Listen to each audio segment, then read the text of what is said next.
Hello everyone. मेरे दोस्तों, steel authority of India limited SAIL ने गेट 2026 से नहीं जबकि इंडिविजुअल रिक्रूटमेंट निकाल दिया है। कंप्लीट डिटेल इस वीडियो के माध्यम से मैं आपको बताने वाला हूं। कौन कौन एलिजिबल है, क्या बेस पे रहने वाला है, किस तरीके से आपका ट्रेनिंग प्रोग्राम चलेगा, क्या रिक्रूटमेंट का तरीका होने वाला है, एक एक चीज आपकी इस वीडियो में अब मैं बता रहा हूं। तो एंड तक जुड़े रहेंगे और वीडियो तो बहुत ध्यान से सुनेंगे because each and every part will be important, right. So मेरे दोस्त, as you all know, SAIL is a Maharatna company.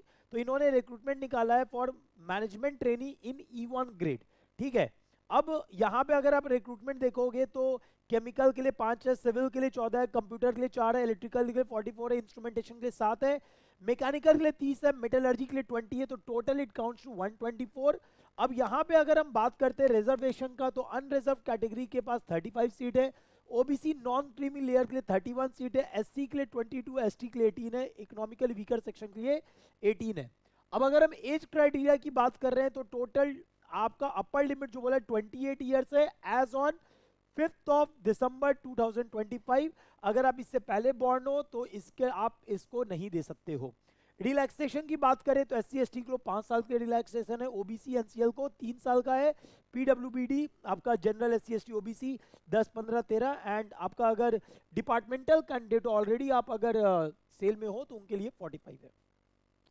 अब अगर हम यहाँ पे बात कर रहे हैं मिनिमम क्वालिफिकेशन, तो आपका 65% मार्क्स, जनरल कैटेगरी के बच्चे हो 65% मार्क्स आपका होना चाहिए minimum in your college in all the 8 semesters included for all these branches. ठीक है। अब यहाँ पे सिविल वाले पास तो सिर्फ सिविल इंजीनियरिंग का ऑप्शन है। केमिकल में अगर आपने इलेक्ट्रिकल इंजीनियरिंग किया हुआ तब भी आप अप्लाई कर सकते हो। कंप्यूटर में कंप्यूटर साइंस इंजीनियरिंग, आईटी सब यहाँ पे एलिजिबल है, and so on with the other branches also. आप इसका डिटेल में जब पीडीएफ शेयर करूंगा वहां से आप देख सकते हो। रिलैक्सेशन बात कर रहे हैं तो अगर आप एससी एसटी कैंडिडेट हो, पीडब्ल्यूबीडी कैंडिडेट हो, डिपार्टमेंटल कैंडिडेट हो, तो अगर आपका 55% मार्क्स भी आपने स्कोर किया हुआ है तो आप यहाँ पे अप्लाई कर सकते हो। This is valid only for non creamy layer, creamy layer के लिए वैलिड नहीं होता है। फिर उसके बाद आपका जो सर्टिफिकेट, जो भी बच्चे आपका रिजर्वेशन बुक कर रहे हैं, आपका सर्टिफिकेट जो होना चाहिए वो 1 अप्रैल 2025 के बाद का बना होना चाहिए। उससे पहले का होगा तो एक्सेप्ट नहीं होगा, जो आपको सबमिट करना होगा at the time of GDN interview. ठीक है। अब इसके बाद बात कर रहे हैं वंस एंटर्ड, आपने एक बार अपना डिटेल एंटर कर दिया, एक बार आपने सारी बातें एंटर कर दी, आप उसको एडिट नहीं कर सकते हो, ये बात ध्यान रखिएगा। तो फॉर्म बहुत ढंग से बढ़ेंगे और इस चीज का ध्यान रखेंगे। कुछ मेडिकल स्टैंडर्ड्स है जो इन्होंने बोला है कि इतना मिनिमम होना चाहिए, लाइक आपका वेट 45 केजी प्लस होना चाहिए, हाइट 155 सेंटीमीटर प्लस होना चाहिए, मायोपिया हाइपरमेट्रोपिया +- 4 आपका होना चाहिए ताकि आप कलर ब्लाइंड के कैटेगरी में ना हो। No colour blindness, no squint is allowed. ठीक है। उसके बाद सिलेक्शन प्रोसेस की बात कर रहे हैं तो इट्स अ सीबीटी बेस्ड, आपका जनवरी फरवरी के बीच में आपका पेपर होने वाला है। ठीक है। मतलब आपका नियर बाय ही पेपर होगा, ये नहीं होगा कि मार्च अप्रैल खींच रहा है तो अगर आप गेट की तैयारी कर रहे हो तो उसी के साथ साथ आप इसका भी पेपर लिख के आ जाओगे, है ना। अब ये पेपर कैसा होने वाला है, 200 नंबर का पेपर होगा, 100 नंबर आपका टेक्निकल होगा, 100 नंबर आपका नॉन टेक्निकल होगा, जिसमें एप्टीट्यूड होगा। एप्टीट्यूड में भी quantitative aptitude, English language, reasoning, general awareness, 25 marks each. आपको बोल रहा है कि दोनों में आपको क्वालिफाई करना विद मिनिमम 50 परसेंटाइल। अब बच्चा 50 परसेंटाइल से कंफ्यूज हो रहा है कि 100 में 50 तो नहीं चाहिए, नहीं, 50 परसेंटाइल बोल रहा है। 50 परसेंटाइल का क्या मतलब है, आप 50% लोगों से ऊपर होने चाहिए, ये मतलब होता है।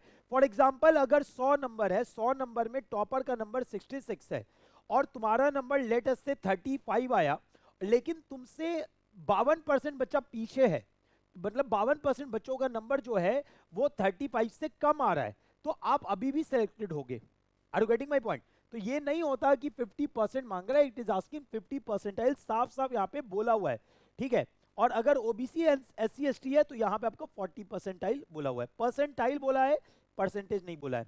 उसके बाद आप रिटन क्वालिफाई किए, रिटन क्वालिफाई करने के बाद आपका जीडी होगा फॉलोड बाय द इंटरव्यू, जहां पे रेशियो क्या रहेगा 1:3 फॉर ईच डिसिप्लिन। मतलब अगर एक सीट चाहिए तो एक सीट के लिए 3 लोग को बुलाया जाएगा, उसके बेसिस पे सिलेक्शन किया जाएगा, राइट। अब यहां पे फर्दर बात कर रहे हैं तो आपका टोटल मार्क्स कैसा ऐड होगा ये भी ध्यान रखना। 75% वेटेज किसको दिया जाएगा? आपके रिटन एग्जाम को दिया जाएगा, 10 आपके ग्रुप डिस्कशन को, 15 आपके इंटरव्यू को। तो ये ध्यान रखना, आपका हर एक नंबर कैलकुलेट होगा, चाहे आप इंटरव्यू में हो, चाहे आप जीडी में हो, चाहे आप रिटन में हो। ज्यादा वेटेज किसको दिया गया? रिटन को दिया है, तो आपका रिटन अच्छा होना चाहिए, यही फोकस करके एग्जाम देने की कोशिश करिएगा, ठीक है। और अगर मान लो टाई हो गया, दो बच्चों के बीच में टाई हो गया, सेम नंबर आ रहा है, तो जिसका बीटेक में ज्यादा नंबर होगा वो क्वालिफाई कर जाएगा, right. There will be biometric verification, normal, आप आज के टाइम में तो सब अपना ऑथेंटिसिटी के लिए बायोमेट्रिक वेरिफिकेशन हो ही रहा है। अब यहाँ पे ट्रेनिंग आपका होगा पहला 1 साल के लिए, उसके बाद आपको MT E1 ग्रेड के लिए सिलेक्ट कर दिया जाएगा। तो ड्यूरिंग ट्रेनिंग आपका जो पेमेंट होगा डेट विल बी 50,000 टू 1,60,000। एक बार आपका मैरिज में आपका MT में सिलेक्शन हो गया एज E1 ग्रेड, आपका पे हो जाएगा 60,000 से 1,80,000। It will include all the allowances, तो आप लगभग 16 से 17 लाख पर एनम आपको मिल रहा होगा, ठीक है। तो ये रहा, राइट। आपका प्लेसमेंट कहीं भी हो सकता है, इसका कोई रिस्ट्रिक्शन नहीं। इंडिया में जहां जहां आपका सेल का सेंटर है, आपको कहीं भी भेजा जा सकता है। अप्लाई कैसे करना है? गो टू दिस वेबसाइट पे जाइए, वहीं पे जाके आपको एनरोल करना है, बाकी और कोई मीडियम नहीं है। क्या क्या आपको इंश्योर करना है? एक email ID, mobile number, passport size photograph of the signature, यहाँ पे साइज आपको दिया हुआ है, इसका ध्यान रखना, फाइल का साइज ध्यान रखना। अप्लाई करने के लिए कितना आपको चाहिए? अगर आप जनरल, OBC, NCL और EWS कैंडिडेट में हो तो 1050, और अगर आप SC ST PWD बाकी कैंडिडेट्स में आते हो तो 300 रुपये आपको पे करना पड़ेगा, राइट। तो ये सारी बातें हैं, बाकी आप इसका डिटेल्ड नोटिफिकेशन और भी पढ़ सकते हैं।